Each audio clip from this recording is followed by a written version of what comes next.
Hello, my name is Carcavius Preston, and today I will be talking about operating systems and firewalls. In this presentation, I will be discussing four major topics: Windows servers, Ubuntu, Windows Firewall, and IP tables. Starting with Windows Server, it is an operating system that was created and developed by Microsoft since 1999. The purpose of its functionality was to be used as a client-server model where personal devices and applications can request data and resources from various servers. Various features from the Windows Server includes Azure, Hotpatch, and SMB, which stands for Server Message Block. All topics I will be discussing in a moment.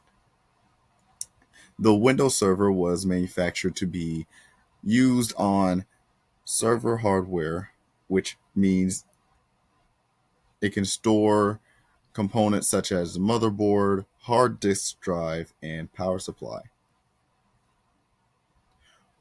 With Azure, it is an essential for the Windows Server because it prioritizes in helping users create virtual machines as well as keeping them up to date.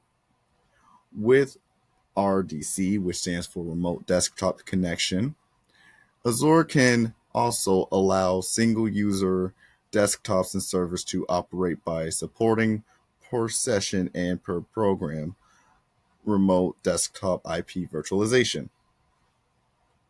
Benefits that the Azure Edition provides also includes the cloud services that keeps the virtual machines updated, which causes the downtime to reduce.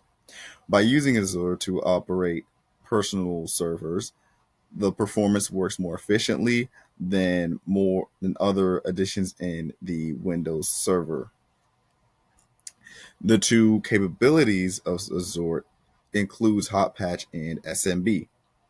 With Hotpatch, it allows users to install updates on the virtual machines and OS security, and the process doesn't require them to reboot the server after installation. Because it patches the in-memory code of the processes without restarting, Hotpatch is able to execute that process. With SMB files, they are used as a communication protocol to gain access to shared files in the virtual machine. It is also used to transfer files over a network.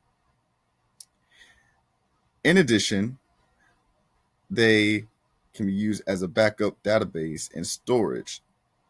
For example, most applications that use SMBs are team shares and directories.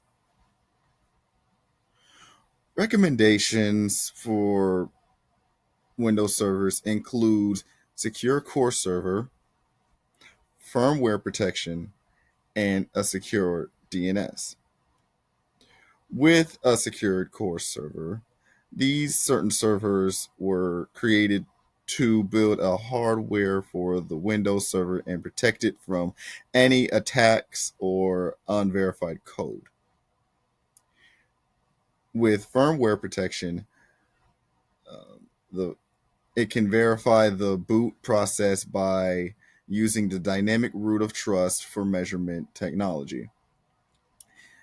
It can also help Windows servers to update their device security from the cloud.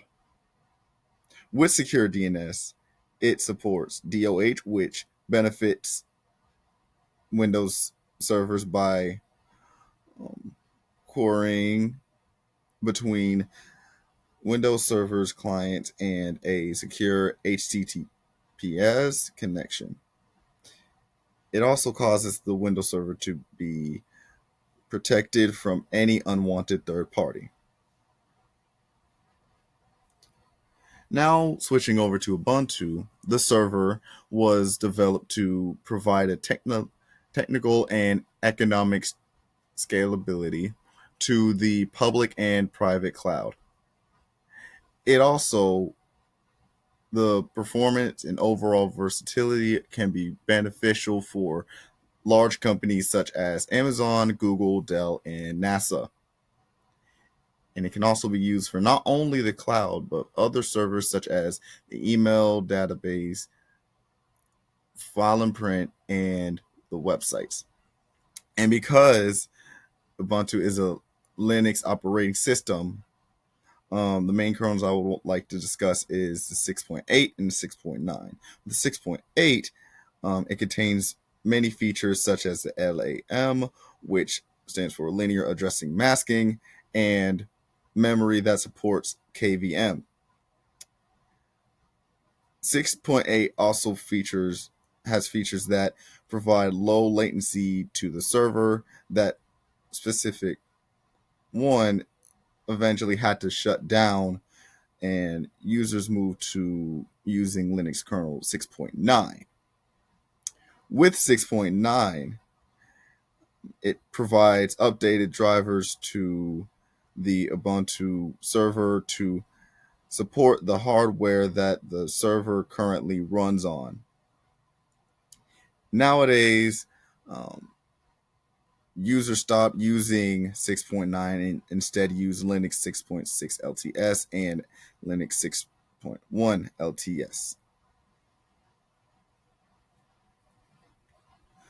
Recommendations for Ubuntu is sudo certification, which allows users to run a variety of different commands in the server. Most of those commands would normally be restricted from regular users. However, with the sudo configuration, it will also allow those users to easily execute the commands without any complications. Another recommendation would be OpenSSH, which is a collection of tools that are used to control computers remotely and help the servers transfer data. OpenSSH can also be used um, as a authentication method, such as plain password, public key, and Kerberos tickets. Last recommendation would be to disable empty passwords, and by disabling it, users are ensuring additional security to the Ubuntu server if there is another user without the password set. Moving on to Windows Firewall. This firewall the Windows Firewall provides three different profiles, which are domain, public, and private. Each of them are assigned specified rules, and each one is different from the other. Starting with domain, it allows the firewall to manage servers, computers, and resources. It causes the management in the firewall to increase in efficiency and reduce complexity. In addition, the network supports the archive directory domain, and it's allowed to detect availability of a domain controller. With public, it provides a strong security for networks such as Wi-Fi hotspots. It benefits users to use the public network in areas like workspaces, stores, and airports. Public networks also allow data transmission to occur in public areas as well. With private, however, it is the opposite and allows data connectivity to occur in private areas such as home networks, and IP addresses that are normally used for LANs are used privately in those types of networks. Recommendations for the Windows firewall is, for one, to create a baseline firewall policy. This policy helps categorize servers that would contain more strict rules and organize programs. It can also be benefit users to easily find installed programs like Microsoft Teams, Outlook, and Java. Another recommendation is leaving default inbound and outbound rules.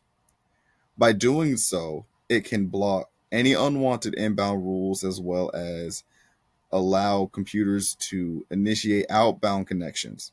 As a result, the default can benefit the firewall to efficiently implement a secure configuration. Last recommendation is to enable all firewall rules. By doing so, it can benefit the users by allowing them to set their own rules using either three of the networks. Last topic I want to discuss is IP tables, in which they are used to maintain and inspect packets of IP addresses like within the Linux system. The tables consist of numbers of both built-in chains and undefined chains.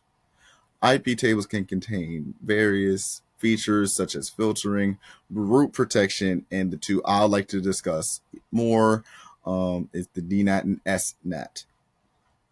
With DNAT, it is used to replace IP addresses for the destination and cause it to be privately accessed by users. It also translates the destination IP addresses whenever it connects between the private and public addresses. With SNAT, it deals with all the IP addresses, resulting in having the same IP address and the firewall acknowledging how the reply traffic is going to be executed. In addition, it translates the source IP addresses whenever it connects between the private and public addresses. And finally, the three recommendations for IP tables would include to log all unidentified traffic, which helps users acknowledge anything that could potentially affect the server. Another one will be allowing SSH, and doing so will allow TCP/IP packets to connect with the outbound traffic and complete the negotiation with the flow of the traffic. That causes the IP tables to be able to be completed remotely. Last recommendations includes defining new chains, which benefits users to classify different IP origins and categorize each of them as either trusted or malicious to the traffic. In addition, with the new chains, no new traffic would be able to occur, nor would be considered trusted. And this concludes my presentation on operating systems and firewalls. Thank you.